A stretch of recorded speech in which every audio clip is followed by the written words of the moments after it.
di surgaku.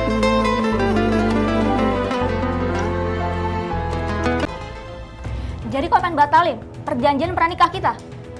Bukan dibatalin, aku cuma minta direvisi. Aku pengen punya anak tanpa harus nunggu kontrak perjanjian kerja kamu selesai. Hei, aku udah bilang dari awal. Kamu nggak ingat? Kontrak kerja aku tuh menjelaskan kalau aku tuh nggak boleh punya anak dulu, Mas. Aku nggak butuh perjanjian itu. Intinya, aku mau nikah tanpa harus ada perjanjian seperti itu. Oh.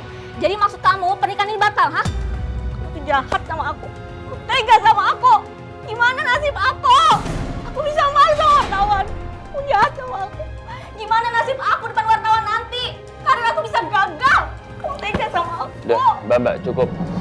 Tolong jangan ribut lagi. Sebenarnya kalian berdua itu sudah siap menikah apa belum? Siap, Mas. Tapi kenapa di hari akad ini kalian masih seperti ini? Pernikahan itu bukan main-main. Pernikahan itu membutuhkan pengertian satu sama lain. Dan pernikahan juga adalah ibadah. Kalian tuh beruntung. Masih banyak orang di luar sana yang tidak bisa menikahi orang yang dia cintai. Ngerti? Mas, bukannya aku nggak bersyukur, Mas. Tapi ini mengenai kesepakatan kita. Di mana kontrak kerja saya itu menjelaskan kalau saya tidak boleh punya anak dulu, Mas. Atau jaminan karir saya, Mas. Karir saya bakal hancur.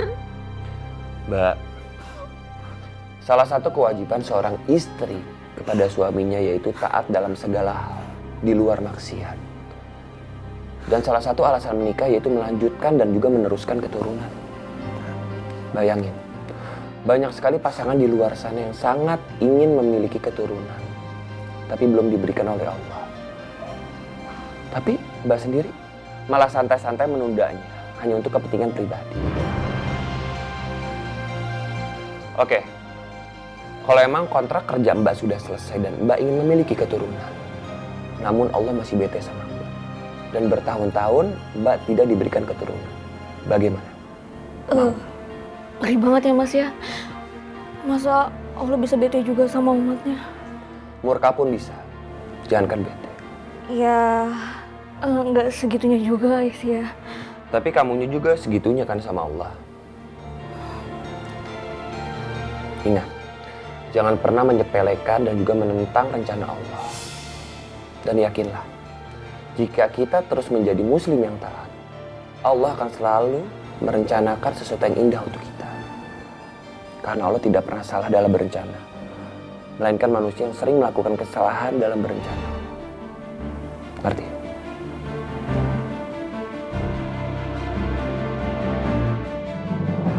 Sudah hampir setengah jam. Perasaan saya jadi nggak enak, Bu. Iya, semoga aja Pak Penghulu bisa mencarikan jalan keluarnya ya, Pak. Iya, Bu.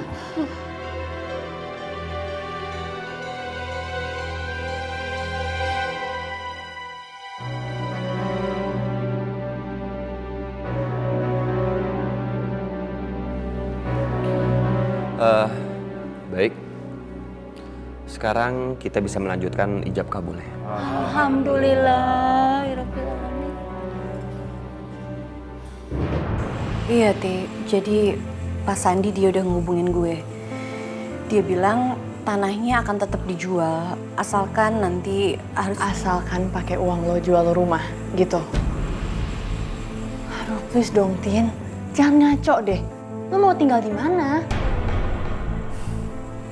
Lo tenang aja, Ti. Gue udah pikirin semuanya, insya Allah semuanya bisa lancar kok. Iya, oke, lo udah pikirin semuanya. Dan lo mikirin nggak? Apa gue bisa tenang gitu ngeliat lo berkorban? Sedangkan Boy, dia lepas tanggung jawab gitu. Ti, gue nggak ngerti deh sama lo, Ti. Awalnya lo bener-bener mihak Boy. Lo ngebelain Boy. Lo selalu bilang Boy itu benar, Boy itu baik. Nah sekarang lo malah nyalahin Boy. Ya karena di sini bukan masalah siapa bela siapa. Ini masalah tanggung jawab, Tini. Oke. Bismillahirrahmanirrahim, Ti. Insya Allah gue gak akan tanggung jawab. Semuanya. Gini loh, Tini. Pada saat kita ke rumah Pak Sandi, itu ada lo, ada gue, ada Boy. Dan harusnya itu yang menyelesaikan semuanya. ya itu kita bersama. Lo tunggulah Boy dulu. Lo jangan jadi pahlawan tiba-tiba gitu dong. Cuma karena prinsip lo yang pengen menepati janji. Ti, maaf ya Ti. Seseorang itu bisa dihargai pada saat dia bisa menepati satu janji. Bukan hanya di saat mengucapkan beribu janji. Hanya pembohong dan pendosalah yang bisa mengungkapkan 1000 janji.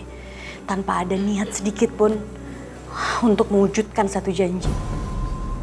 Sorry ya Ti, gue bukan pembohong. Gue orang yang nepatin janji. Assalamualaikum.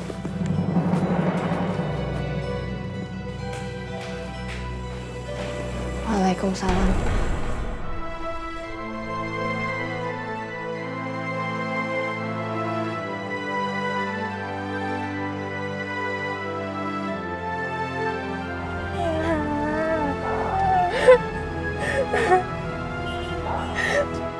Seharusnya bukan lo.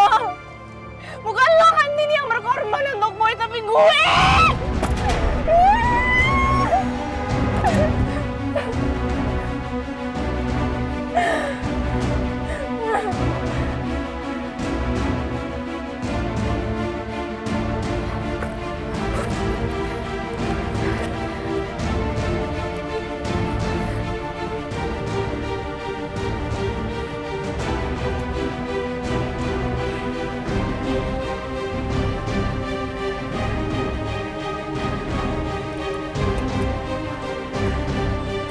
Halo Cherry,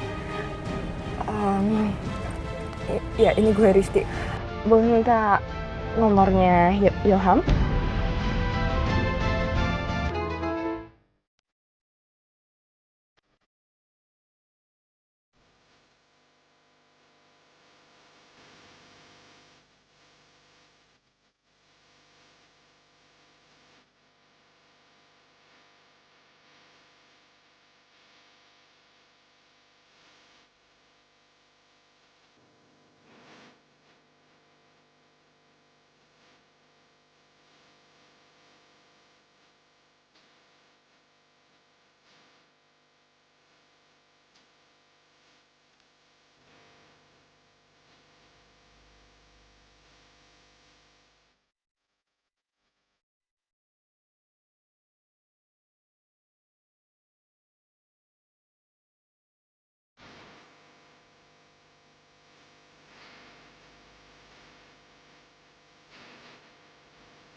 Ya Allah, Cherry. Kamu ngapain sih Cherry? Kamu mau mukul saya ya? Ya ampun ya enggak lah Bu. Ibu tuh ngapain buka pintu? Cherry tuh mau mukul nyamuk Bu. Kenapa jadi saya yang disalahin sih? Saya gemes lama-lama sama kamu. Ini tuh udah malam Cherry, saya keluar. Terus kamu tiba-tiba di depan pintu kamar saya. Kamu juga mau ngapain? Ya udahlah Bu, masalah ini nggak usah diperpanjang ya. Cherry yakin Bu, setiap permasalahan itu pasti ada jalan keluarnya. Jadi Ibu nggak usah marah-marah. Kau mau? Sekarang saya suruh kamu cuci mobil. Aduh Bu, jangan gitu dong Bu. Cherry minta keringanan hukuman ya Bu ya. Cuci mobilnya besok pagi aja Bu. Cherry tuh sekarang udah letih banget Bu. Pulsa Cherry juga udah habis. Pulsa? Apa hubungannya sama pulsa sih, Cer? Bu, pulsa Cherry itu Bu udah habis untuk urusan kerjaan Bu. Telepon Bu Risti, Bu Yeni, Mas Tio, Mas Boy, sampai Mas Ilham. Pokoknya Cherry bulan depan itu pengen mengajuin pengajuan uang pulsa sama Ibu. Biar gak tekor. Enak aja, nggak akan saya ACC kok. Emang saya apa yang nyuruh kamu ngelakuin itu semua? Enggak kan?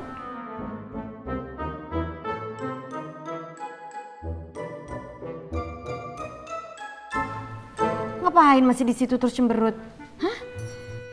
Udah dong Cherry, kamu ngapain sih? Saya mau ke belakang sih mau ngambil minum. Kamu ngapain? Tadi tuh Mbak Risi tuh telepon, minta nomor teleponnya Mas Ilham. Tumben banget, ngapain Risi minta nomor telepon Ilham? Ya mana Cherry tahu Bu, tapi nomornya itu udah Cherry kirim. Biayanya 750 karena beda operator. 350 Cherry, kamu kira saya nggak tahu apa? Iya Bu, maksud Cherry 350.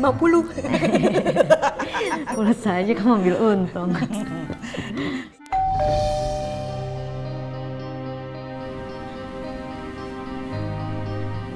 Tunggu sebentar Bu.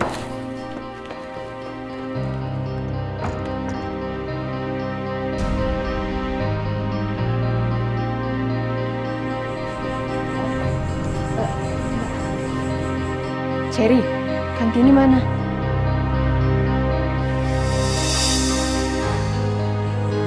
Assalamualaikum. Kok tumben sih? Kalian bisa bareng? Ada apa? Sebenarnya kamu masih waras nggak sih, Kanti?